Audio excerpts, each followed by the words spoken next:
Dawn lifts like a pale curtain over a neglected villa outside Rome, the mist clinging to cypress trunks and broken roof tiles as if reluctant to show what lies beneath. Inside, a handful of men listen to the shiver in their emperor's voice. The timbre that once filled theatres now fishes on simple words, running like water through cracked stone. He repeats a single line as if repetition could keep the moment from closing in. What an artist dies in me. The syllables tremble, half prayer, half protest, and wholly unconvincing in a room that smells of damp plaster and fear. The door is barred, the windows shuttered, but the world is already here. Hoofbeats distantly thudding, the occasional clink of armor carried on morning air. He cannot stop hearing them. Nero Claudius Caesar, Augustus Germanicus, once master of men and moods, paces a space too small for pacing. On the table, a lamp snared by moths, a knife that is more accusation than tool, and a silk scarf he fingers as though the fabric itself could conjure applause. His companions say nothing. They have learned that to speak is to be pinned by his gaze, and his gaze demands loyalty no one has left to give. It is ugly, this last act. Not the staged ugliness he once arranged for others, the choreographed torches, the perfect angle of light striking the polished bronze of his likeness, but a plain, ordinary ugliness. Damp on the stone, cramps in the legs, a man's throat clicking when he swallows. He tries to control the room as he controlled Rome by naming what will happen next. He whispers of Egypt and a voyage. He talks of triumphs that have not occurred, of songs he will unveil to foreign kings. His words hover, fragile ornaments hung on rotted rafters. The four who remain, freedman, secretary, valet, a boy in bridal silks whose features replicate a dead woman, study the knife instead. They know the politics outside these walls. Galba marching, the Senate's sentence, the Praetorians shedding allegiance like a cloak that no longer fits. Inside, the politics are intimate and brutal. Who will touch the blade first? Who will hold the lamp steady? Who will carry the story of this end to men who will not reward them for it? Nero rehearses. It is what he understands. He arranges his feet, clears his throat, adjusts the fold of his cloak for effect. He imagines the line he will deliver, something poised between courage and art, and finds to his horror that the phrases come out thin. No chorus answers, no orchestrated gasp. The lamp sputters. The knife waits. He cannot keep the past from rifling the present. It presses in on him from the corners of the room, insisting on being seen. A city lit by flames and rumor. A banquet where a boy convulsed while musicians played on. An older man in imperial purple failing to rise from dinner. A woman who asked to be struck in the womb first. He feels their faces more than he sees them, the way one feels a burn after the fire is out. The noise of approaching men sharpens these memories, as though each hoofbeat were a hammer on a metal minted with his crimes. He is certain of one thing only, that he will not be dragged. The sentence is not merely death, but spectacle robbed from his authorship. He cannot accept a life spent curating scenes ending in a finale controlled by others. He announces, then falters. He holds out the dagger, then flinches. He speaks of noble ancestors and vanishing virtues, of Augustus and the line that is now thinned to one quavering voice in a room without air. His companions press gently, then firmly. Every delay is a minute lost, and the men outside do not lose minutes. He asks for time to compose himself, then wastes it. He asks for a moment of silence, then fills it. He is a man who has long confused noise with power, applause with love. Yet here, among the stains and the moths, truth does not negotiate. Power is the distance between hoofbeats. Love is the hand that will steady the blade. The hand is offered. He nods, tears burning with equal parts fear and vanity. He positions the point and shakes. The steel nicks, notches, skitters. He gasps at his own pain, appalled that it is real, that it does not dissolve on command. Above them, wood splits. The sound is not loud, but absolute. The first room yields. Another will follow. A voice, authoritative, bored, issues instructions. Nero closes his eyes and sees a different ceiling. Lacquered, mirrored, a canopy that shed rose petals in carefully timed drifts while he sang. He remembers rehearsing even the petals, ordering their release to fall on the exact beat of a lyric. He had imagined the world as a regime of cues and curtains. Now the cue is outside, and nothing waits on him.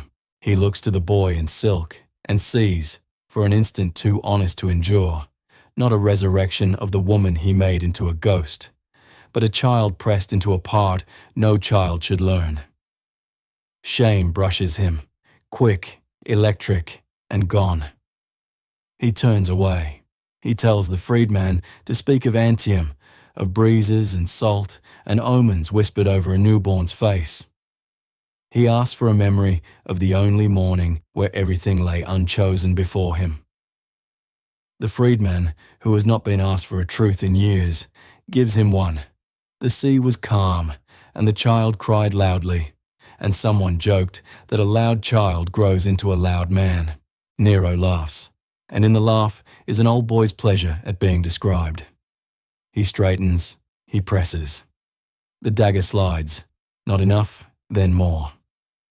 A hand, obedient, practical, guides the steel. For a heartbeat, the world is all heat and wet and bright blackness, and in that instant he gathers himself for the only line he can still compel to land.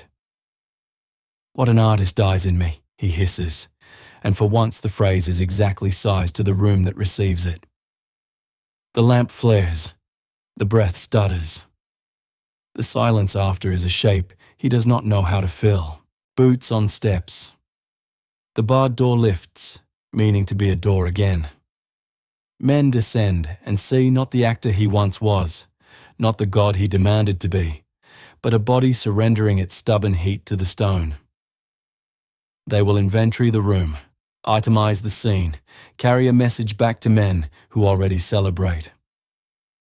Outside, the mist has thinned.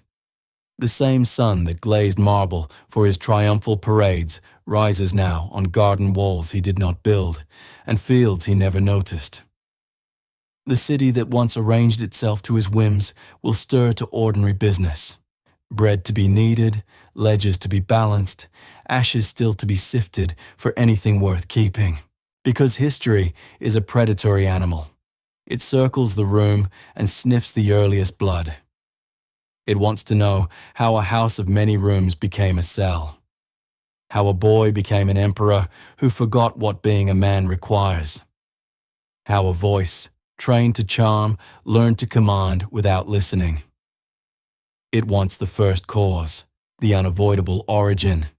And so, the narrative must leave the villa's sour air and reverse through time, slipping across years like planks on a bridge, until we stand again on a different shore, where the morning smelled of salt and promise. December 15th, 37 AD. The tide crawls its bright edges up the sand of Antium. In a house open to the sea, a newborn howls. A woman with imperial blood on both sides lifts the child and studies him as if he were a plan already taking shape. Outside, fishermen call to one another, unbothered by omens. Inside, a line begins to braid itself tighter. Ancestors whose names carried daggers, a mother whose gaze could move walls. A city that believed coincidence was conversation with the gods. The child is called Lucius Domitius Ahenobarbus, a string of syllables heavy with inheritance. The first rays of day scrape gold along his cheek. Someone says it is auspicious. Someone else laughs. Both are correct. He arrives into a family that has never learned the difference between love and power, into a world where dinners can decide kingdoms, where a singer might rule an empire and an empire might applaud its own undoing. He arrives with the first light on his skin, and men will later claim that light foretold fire. Before the fire, before the poems, before the palaces and the fear and the empty last room, there is only a child breathing sea air and a mother already turning her face toward Rome. The story, to be explained, must begin here. The infant Lucius Domitius Ahenobarbus cried loudly that December morning in Antium, his voice already a blade cutting into the silence of dawn. Romans were a people who believed in omens. Some muttered that his birth at sunrise promised glory, while others, less enchanted, saw only warning, fire disguised as light. The child was cradled not just by his mother's arms, but by generations of cruelty. His lineage read like a ledger of violence, each ancestor scrawling his own savage entry.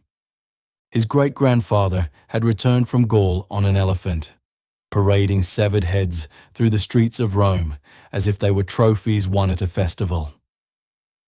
His grandfather once gouged out a knight's eye in the forum for daring to disagree with him in public. Even his father, Gnaeus Domitius Ahenobarbus, a man whose temper was as infamous as his appetite for cruelty, admitted without hesitation that nothing good could come from his union with Agrippina the younger. When congratulated on his son's birth, he said coldly, "Nothing that is not detestable and a public bane could be born of Agrippina and myself." In hindsight, Rome would call that prophecy rather than cynicism. Agrippina herself was a force of nature. The younger sister of Emperor Caligula and great-granddaughter of Augustus, she understood from birth that blood was both a crown and a dagger. She had already been banished once by her own brother, suspected of plotting against him, and had already buried a husband under suspicious circumstances. Exile had not broken her. It had only sharpened her hunger. Few in Rome doubted that this woman was capable of remaking the empire in her own image, and that the newborn in her arms was destined to be the instrument of her will. The boy's early life unfolded under a veil of misfortune. At the age of 3, he lost his father. Whether to disease or poison remained a matter of whispered debate. Some said dropsy carried him off.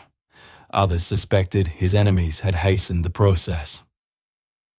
Whatever the truth, young Lucius inherited only a fragment of the estate, and even that was seized when Caligula confiscated the family's wealth. Agrippina was banished, leaving the boy to the care of his aunt Lepida. His companions were 2 unlikely tutors, a dancer and a barber. This was no training ground for an emperor, only a child's narrow world, hemmed in by poverty, gossip, and fragile protection. But fate, or Agrippina's stubborn will, would not let him remain forgotten. When Caligula was assassinated in 41 AD and Claudius, her uncle, stumbled onto the throne, Agrippina set her sights on clawing back power. She returned to Rome, not meekly, but with calculation. First, she married Gaius Passienus Crispus, one of the wealthiest men in the empire. His death, suspiciously swift, left her with his fortune. Gold was power, and Agrippina now had enough of it to stake her claim. But her ambition stretched further. She aimed not just at wealth, but at the throne itself. Claudius, the stammering, scholarly man thrust unexpectedly into power, was vulnerable. His wife Messalina, notorious even by Roman standards for her debauchery, made a fatal mistake when she went through a marriage ceremony with her lover while still married to the emperor. Whether it was reckless lust or a failed coup, it gave Agrippina the opening she needed. Messalina was executed. Agrippina moved in. It was a union both scandalous and inevitable. Roman law forbade marriage between uncle and niece, but emperors wrote their own exceptions. In 49 AD, Lucius watched his mother marry Claudius, transforming herself into Empress of Rome. With that marriage, his path to power was sealed. Claudius was persuaded, some said seduced, others whispered poisoned, to adopt Agrippina's son as heir. Lucius's name was changed to Nero, Claudius Caesar Drusus Germanicus. Names mattered in Rome, and this new one linked him to Augustus himself. Nero was only 12 when his world shifted. Suddenly, he was no longer the poor ward of an aunt, but the chosen successor to the empire. The transformation was not gradual. It was theatrical. At 13, he donned the toga virilis, the robe of manhood. At 14, he was declared heir above Claudius's biological son, Britannicus. At 15, he was married to Octavia, Claudius's daughter. Overnight, he was heir, son-in-law, and the living embodiment of Agrippina's ambition. But Agrippina was not content to wait. Power was in her grasp, and she would not rest until her son wore the purple. In 54 AD, Claudius sat down to a plate of mushrooms, his favorite delicacy. Hours later, he was writhing in agony. Officially, it was food poisoning. Unofficially, Rome knew the truth. Agrippina had fed him death, perhaps with the aid of Locusta, a professional poisoner whose skills were whispered about with both fear and admiration. When the first dose failed, some sources claimed a feather dipped in poison was forced down Claudius's throat under the pretense of helping him vomit. Either way, the emperor never rose from that meal. At 17, Nero stood before the people as emperor. The boy who had once been left with nothing now commanded everything. The city cheered, coins bore his face, and he was proclaimed the master of the known world. To Rome, it seemed the dawn of a new golden age. To Agrippina, it was the culmination of years of ruthless calculation. To Nero himself, it was the first taste of a wine that would soon drown him. He began with gestures of mercy. When asked to sign a death warrant, he sighed and said, "How I wish I had never learned to write." He lowered taxes, promised a rule of justice, and showered the people with gifts. Rome, weary of Claudius's plodding governance and the chaos of Caligula before him, rejoiced. The Senate applauded. The people celebrated. Even seasoned courtiers dared hope that this untested youth might become the second Augustus. But those closest to him, the philosopher Seneca, the prefect Burrus, and Agrippina herself, saw the cracks beneath the veneer. They had tried to mold him into a ruler, but ambition mixed with vanity is a dangerous fire. And fire, once kindled, has no allegiance but its own. Already, Nero's mind was circling the shadows. In the dim halls of the palace, another boy lived, Britannicus, the son of Claudius, only 14 years old. Quiet, unassuming, uninterested in power. Yet his very existence threatened Nero's claim. To Nero, that was crime enough. The stage was set. Rome believed it had welcomed a golden dawn. Instead, it had lit the first sparks of a blaze that would consume both emperor and empire. The blood of his ancestors whispered to him, and soon Nero would answer. The banquet hall glittered with polished bronze lamps, their flames reflecting on marble floors as Rome's nobility reclined on couches, sipping wine sweetened with honey. It was meant to be an evening of celebration, but beneath the music and the chatter lay an undercurrent of unease. At the emperor's side sat Britannicus, the legitimate son of Claudius, just 14, quiet and without ambition. Yet to Nero, he was the ghost of a threat that could not be ignored. The plan was already in motion. Locusta, Rome's most infamous poisoner, had prepared the fatal draught. A goblet of wine was placed before Britannicus, cooled with water as he preferred. Only this water was death disguised as refreshment. When the boy lifted the cup, few paid attention, but moments later, the hall froze. Britannicus convulsed violently, his body writhing, his face turning ashen as foam bubbled from his lips. Guests leapt to their feet, horror etched into their faces. Some rushed forward, others recoiled. Nero, calmly continuing his meal, dismissed the scene with cold indifference. It is only an epileptic fit. He suffers them often. Within minutes, Britannicus was dead. The music resumed, the dinner continued, and Rome had witnessed its first true glimpse of the monster hiding behind Nero's boyish face. With Britannicus gone, no rival bloodline remained to challenge his throne. Agrippina may have orchestrated Claudius's death, but Nero had spilled blood with his own command. He had tasted murder, and the taste lingered. Yet in these early years, his reign was not entirely darkness. Rome experienced what later historians called the Quinquennale Neronis, the 5 good years. With Agrippina, Seneca the philosopher, and Burrus, prefect of the Praetorian Guard, guiding him, Nero seemed, for a fleeting moment, a promising ruler. Taxes were reduced, the Senate was treated with unusual respect, public works were funded, and mercy appeared to guide imperial decrees. The young emperor even earned popular affection by attending public games and distributing gifts. To the average Roman, he looked like a prince of peace, but behind palace walls, power was shifting. Agrippina, whose ambition had placed her son on the throne, demanded that her influence remain absolute. She insisted on being consulted in matters of state, appearing at official ceremonies beside her son, even pressing for her image to be stamped on coins alongside his.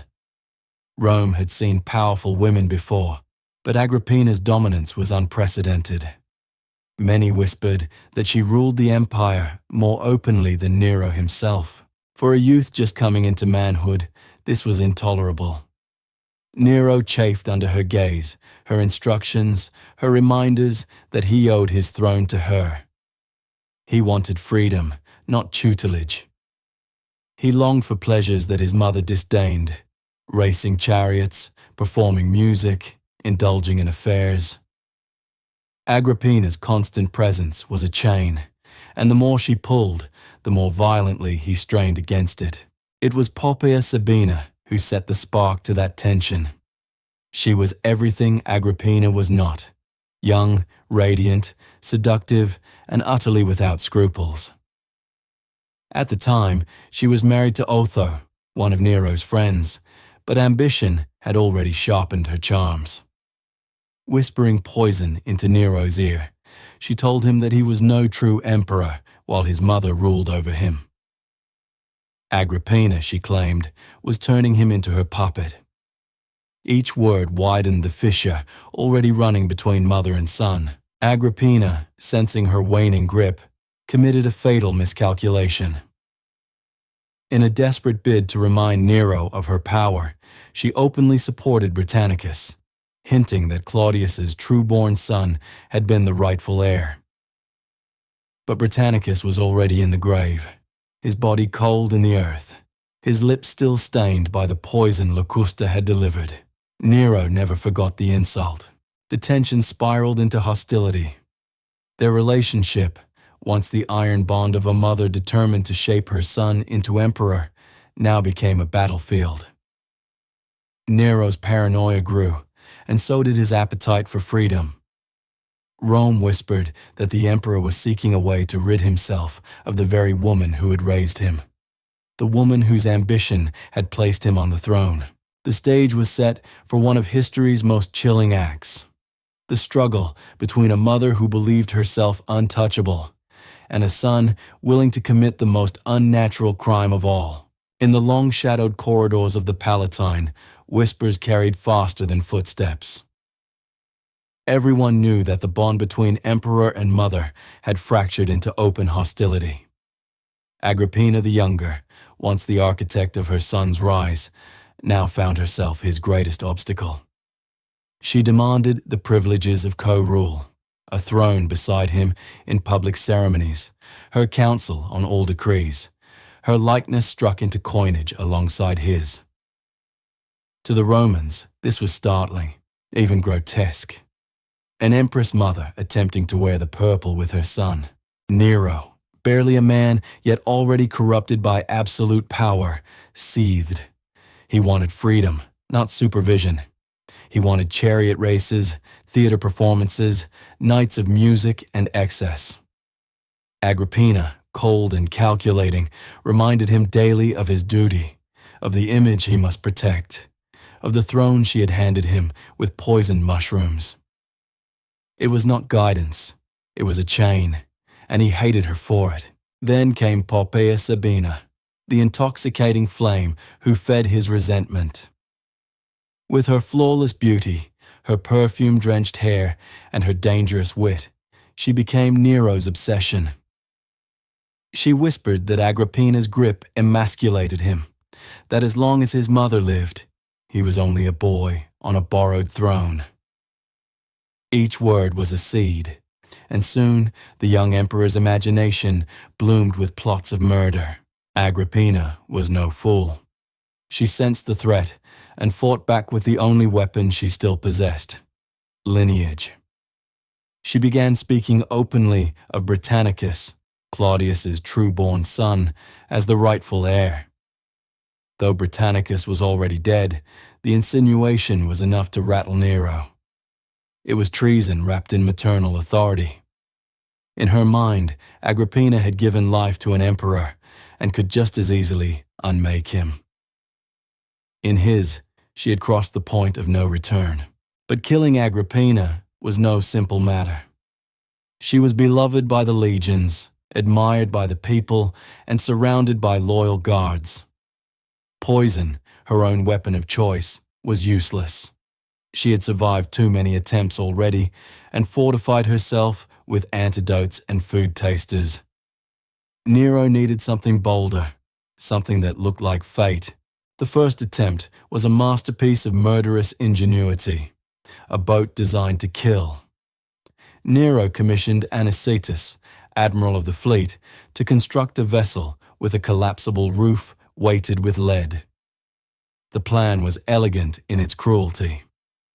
Agrippina would be invited to a festival at Baiae, loaded onto the ship under the guise of reconciliation, and crushed when the roof gave way at sea. To the world, it would seem a tragic accident. To Nero, it would be freedom disguised as misfortune.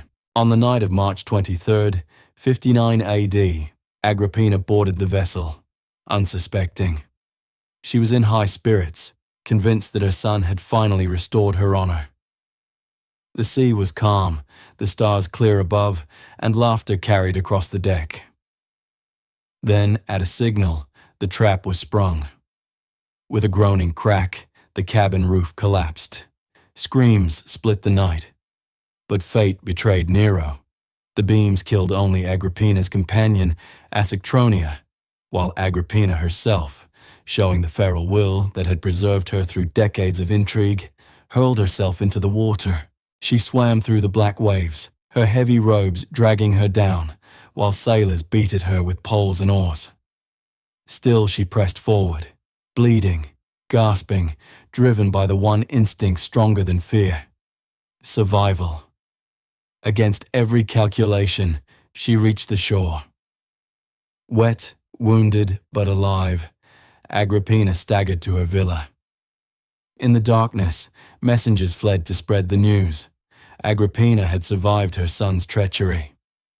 When word reached Nero, panic overtook him. The carefully staged accident had become a failed murder, and now his mother knew beyond doubt that her own child wanted her dead. He saw his empire crumbling in hours. Agrippina rallying her supporters, denouncing him before the Senate, marching with the loyalty of legions at her back. For the first time in his life, the emperor tasted the sour edge of real fear. There was no time for subtlety now. He summoned Anicetus once more, not as an engineer, but as an executioner. "Finish it," Nero commanded. That night, soldiers stormed Agrippina's villa. They found her in her bedchamber, still dripping from the sea, dictating urgent letters to allies. She knew who had tried to kill her, and she would not wait passively for the next strike. When the armed men burst in, she rose with imperial poise, defiance burning in her eyes. She understood instantly. Death had come in her son's name. She did not beg. She did not plead. Instead, she bared her body and spoke words that history has never forgotten. "Strike my womb first, the womb that bore such a monster." The soldiers hesitated, struck by the gravity of her defiance. This was not merely a woman, but the daughter of Germanicus, the sister of Caligula, the empress of Rome. Yet orders were orders. Blades rose and fell.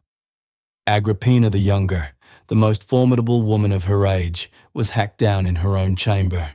When the message reached Nero that his mother was dead, his first response was not grief, but release. At last, he is said to have sighed, "I am free. Free to indulge every appetite, free to rule without restraint, free to become what Rome would later call its darkest nightmare." But though Agrippina's blood no longer flowed, her shadow never left him. For the Roman people, matricide was not merely a crime. It was sacrilege, an act against gods and men alike. Whispers grew into rumors, and rumors into legend. They said Nero had not only killed his mother, but afterwards gazed upon her corpse, examining her body with grotesque fascination. Whether true or not, the tale captured an essential truth. With Agrippina's death, Nero had crossed a boundary that no man, no emperor, could return from. The monster had declared himself, and Rome would never forget.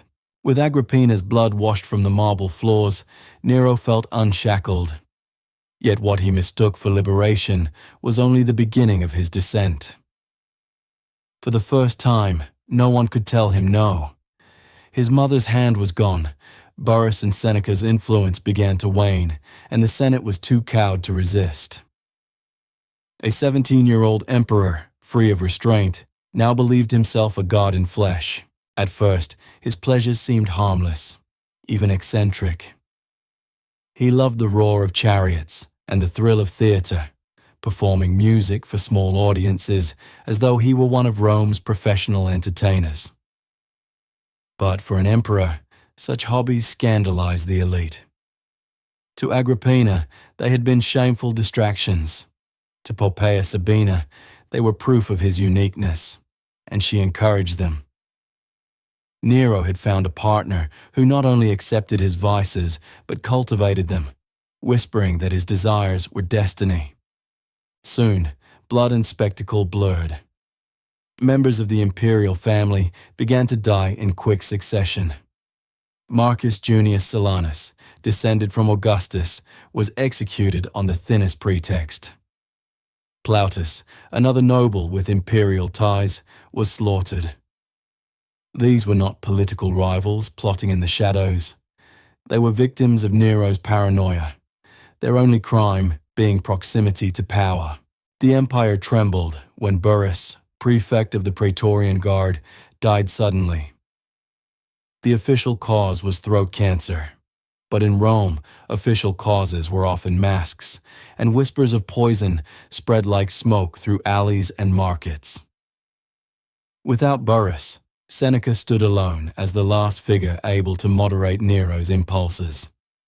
The philosopher, weary of court life, requested permission to retire. Nero granted it, gladly. One by one, every barrier to his appetite had been stripped away.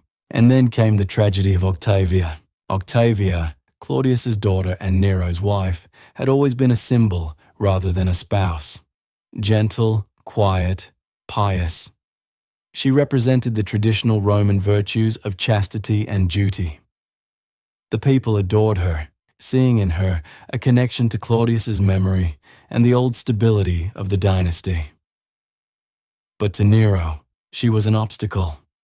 She could not give him an heir, and worse, she stood in the way of his obsession with Poppaea. At first, Nero tried to rid himself of her through divorce. He declared their marriage invalid, citing the pretense of close kinship. The public resisted. Octavia was too beloved, so he escalated. She was accused of adultery, her supposed lovers dragged into dungeons where screams of torture provided all the proof Nero required.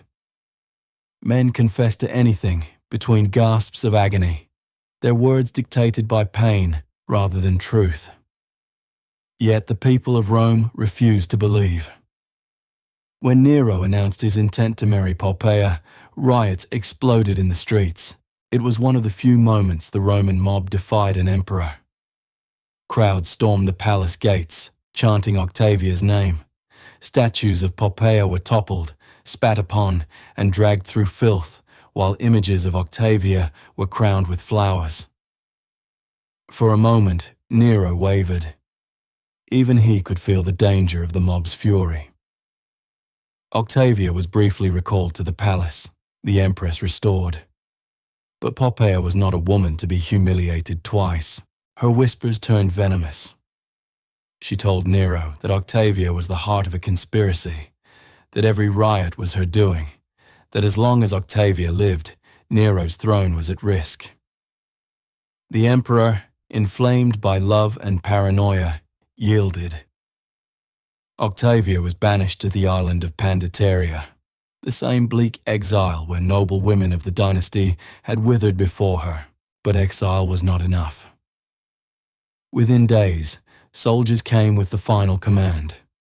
The young empress, barely 20 years old, was bound and forced to open her veins. The blood drained slowly, staining the stones as she cried out for her father Claudius and her murdered stepbrother Britannicus. Her prayers, whispered to the shades of her lost family, were the only comfort left as life ebbed from her body. Her head was severed and sent to Poppaea as proof. It was a grotesque wedding gift, a trophy that cleared the path for Poppaea's coronation.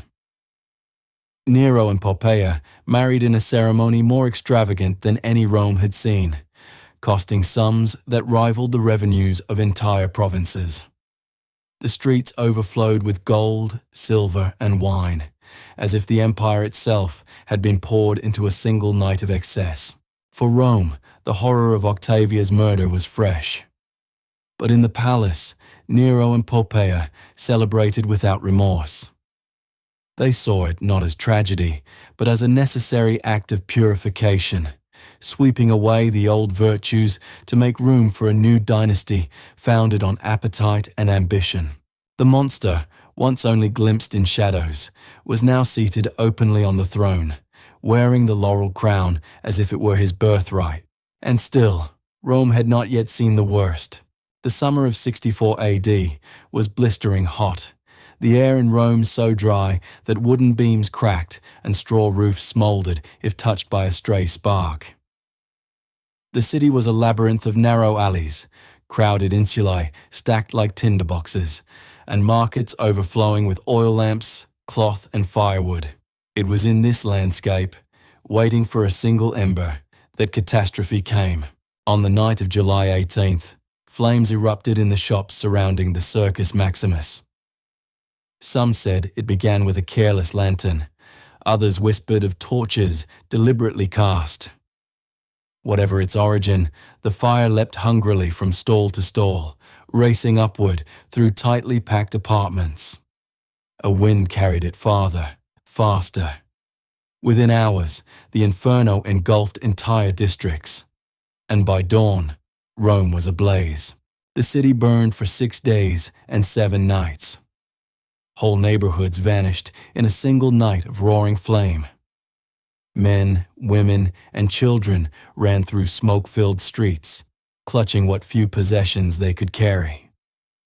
Those less fortunate were trapped in their homes, their screams drowned by the thunder of collapsing roofs. Families suffocated in alleyways clogged with fleeing crowds. Domestic animals shrieked as flames licked the sky red. The Tiber reflected the fire, as though the river itself burned. Of Rome's 14 districts, 3 were utterly destroyed, and only 4 escaped untouched. The rest were charred skeletons of stone and ash. Tens of thousands were homeless, their lives reduced to rubble. Corpses lay unrecognizable in the ruins, the smell of burnt flesh mingling with smoke. The people mourned not just their homes, but the 1,000 years of history.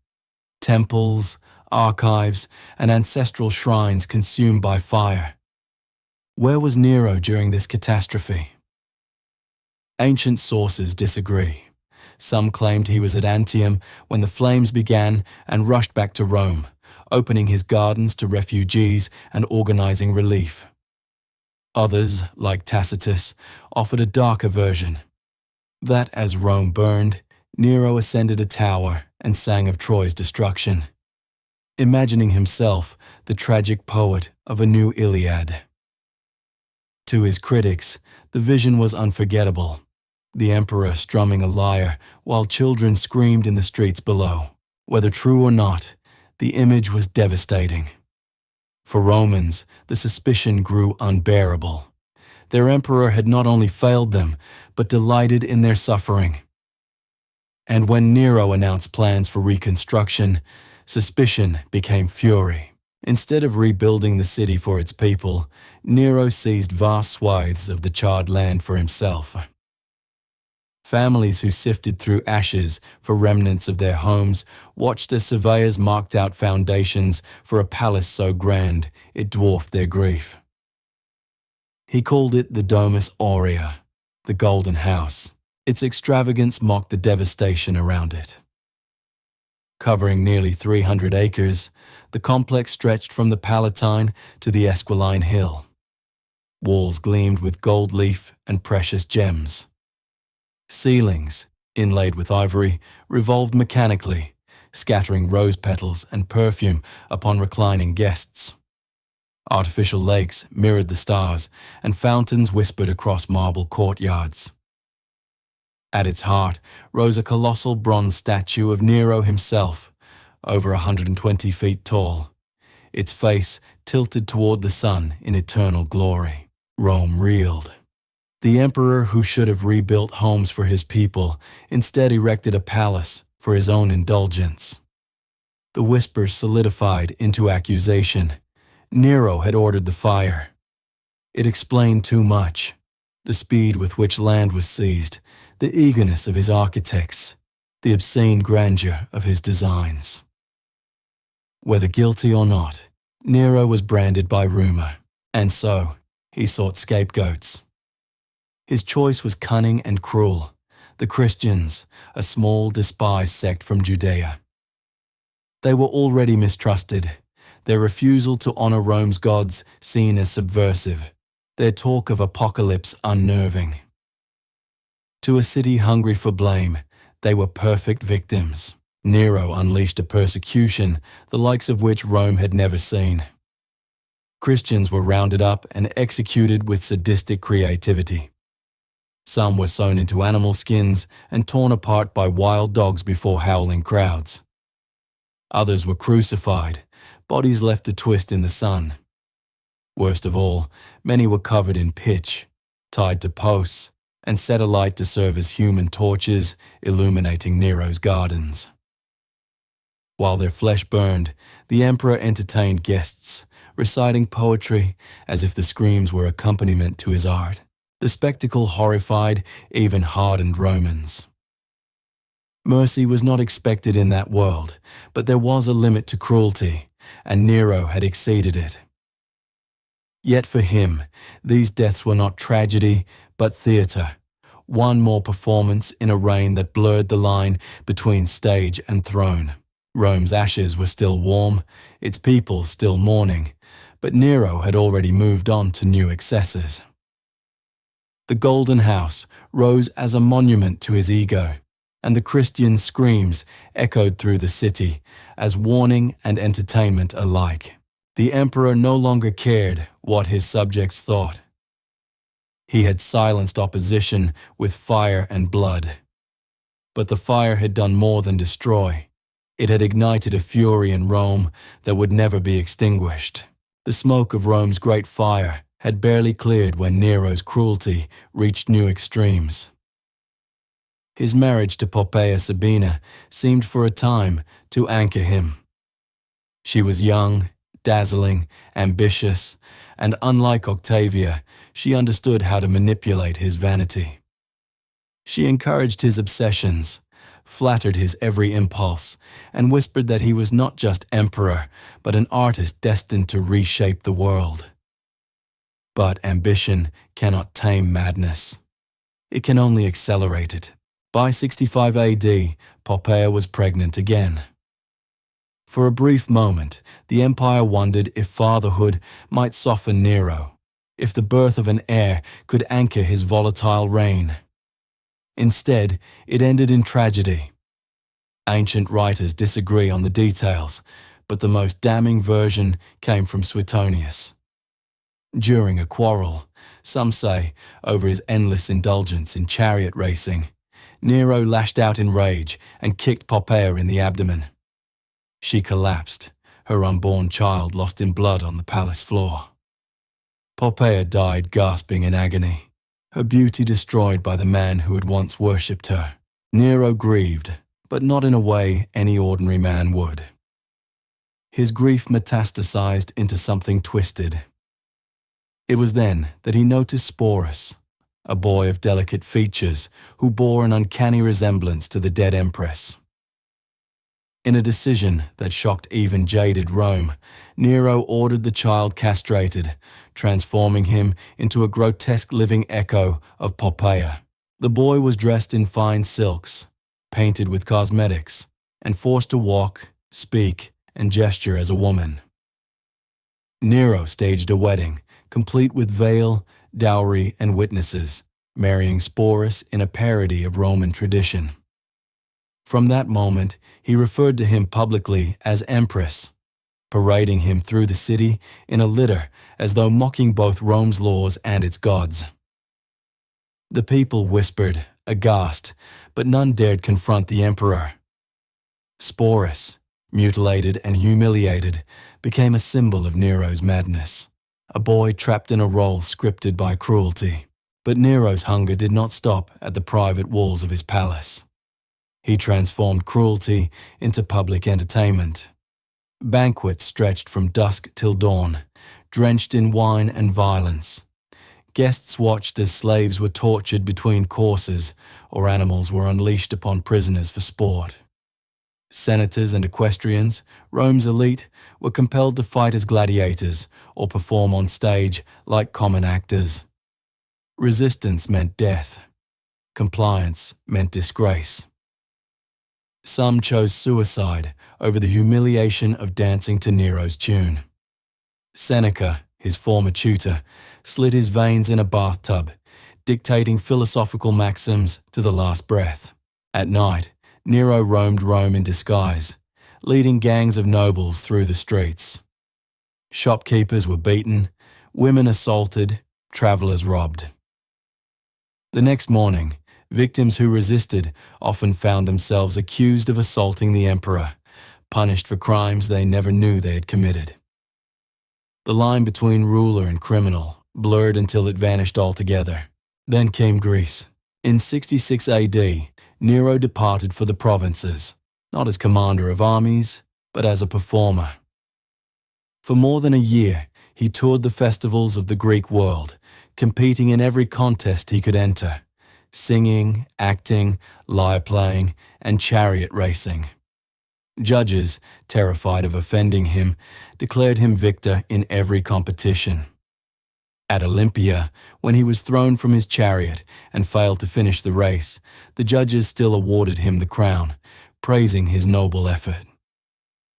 By the end of his tour, Nero had collected more than 1,800 first-place prizes, parading them as though they were conquests of nations. When he returned to Rome, He celebrated with a triumph more lavish than those of generals who had conquered empires. Wearing golden robes, crowned with laurel, he rode the same chariot Augustus once used to mark Rome's greatest victories. Only instead of celebrating military triumphs, he boasted of victories in theater and song. Rome, the empire of soldiers, watched its emperor exalt himself as the world's greatest actor. The people muttered. The legions scowled. Even the praetorians grumbled at the sight of their Caesar dressed as a traveling performer. The treasury, meanwhile, was empty. Nero's festivals and triumphs had drained Rome's coffers, forcing new taxes on provinces already stretched thin. Governors grew restless. Generals whispered rebellion. And in the heart of Rome, even those who had once cheered began to ask the question no emperor can allow. What happens when the laughter ends? By the time Nero returned from Greece, wearing crowns won on stage rather than on the battlefield, the empire was fracturing. In Gaul, a governor named Gaius Julius Vindex raised the banner of revolt, denouncing the emperor's debauchery. In Spain, the seasoned General Servius Sulpicius Galba gathered legions, answering the call for a new ruler. Even in Africa, unrest spread. Nero dismissed the news at first, laughing that provincials were jealous of his genius. But rebellion does not vanish with laughter, and the tide of power was already turning. The Senate, long cowed into silence, began to stir. The Praetorian Guard, once loyal, grew restless. Their prefect, Nymphidius Sabinus, whispered that Galba would reward them better than Nero ever had. Soldiers who once saluted the emperor now calculated the price of betrayal. Rome itself, weary of fire, taxes, and humiliation, waited for the fall. On June 8, 68 AD, Nero awoke to an empty palace. The Praetorian Guard had deserted him. The Senate had declared him a public enemy, sentencing him to the shameful death of a common criminal, flogging until death, his body thrown into the Tiber. For the first time, the emperor felt the cold hand of reality. Power had fled. Terror, the weapon he had wielded so long, no longer shielded him. He fled the palace in disguise, accompanied by only a handful of companions, his freedman Phaon, his secretary Epaphroditus, his valet Neophytus, and Sporus, the boy empress still dressed in women's clothes. They stumbled through back roads at night, avoiding main streets, the emperor hiding his face beneath a cloak.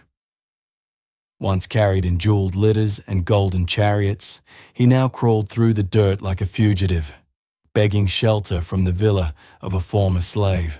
At Phaon's villa, they dug a shallow hiding place beneath the foundation, forcing Nero to crawl on hands and knees into the earth. Here, in a dim chamber that smelled of soil and rot, the most powerful man in the world trembled like prey. News arrived in crushing waves. Galba's forces were entering the city. The Senate had confirmed his condemnation. The Praetorians were hunting him to earn favor with the new regime. Worse still, his palace was being looted by slaves. Gold, statues, and costumes carried away like the spoils of a corpse. Nero wept. "They are stealing my things, my beautiful things," he sobbed, unable to grasp that his empire had already slipped through his fingers. For a man who once set cities alight, the loss of his lyres and silks seemed the cruelest blow. As hoofbeats closed in, his companions urged him to choose death. Better suicide than capture. Better a Roman's end than the lash of humiliation. But Nero had never wielded a blade against himself, only through others. His hands shook. He spoke of his artistry, of his lineage from Augustus, of his belief that he was destined to be remembered not as a tyrant, but as a misunderstood genius. To die without recognition seemed worse than death itself. Finally, Epaphroditus placed a dagger in his hand, urging him to act before soldiers stormed the villa. Nero pressed the blade to his throat, but faltered. "I cannot," he whispered. "My hands are made for music, not blood." Outside, voices shouted, doors splintered, armor clattered. Time was gone. In terror, he begged for help. Epaphroditus guided the blade, driving it deeper as Nero convulsed. Blood spilled, bubbling from his throat as he gasped his final words. "Qualis artifex perio. What an artist dies in me." Even in death, he clung to the delusion that history would mourn the loss of his art. Moments later, soldiers burst in. They found not a god, not an emperor, but a corpse sprawled on the floor of a freedman's basement. News spread quickly. Rome did not weep.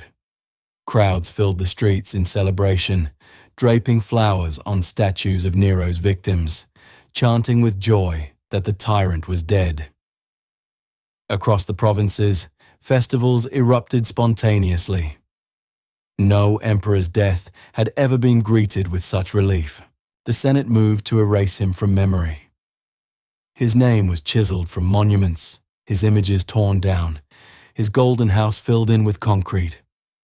On its ruins rose the Colosseum, a monument to Rome's endurance rather than one man's ego.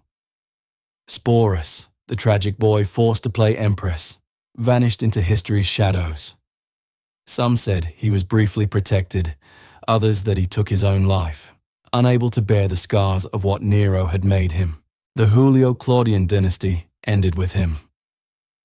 In its place came the year of the 4 emperors, a bloody carousel of power that revealed how fragile Rome truly was when ruled by the whims of one man.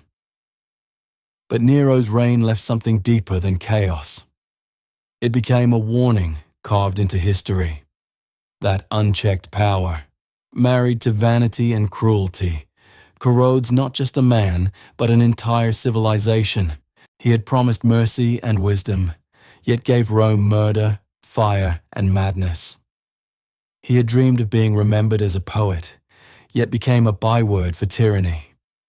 His death was not a tragedy, but a liberation. The monster was gone, but the memory of his reign endures, a reminder of how quickly greatness can be consumed by the flames of corruption. The artist he believed himself to be was never real. The tyrant he became, Rome would never forget.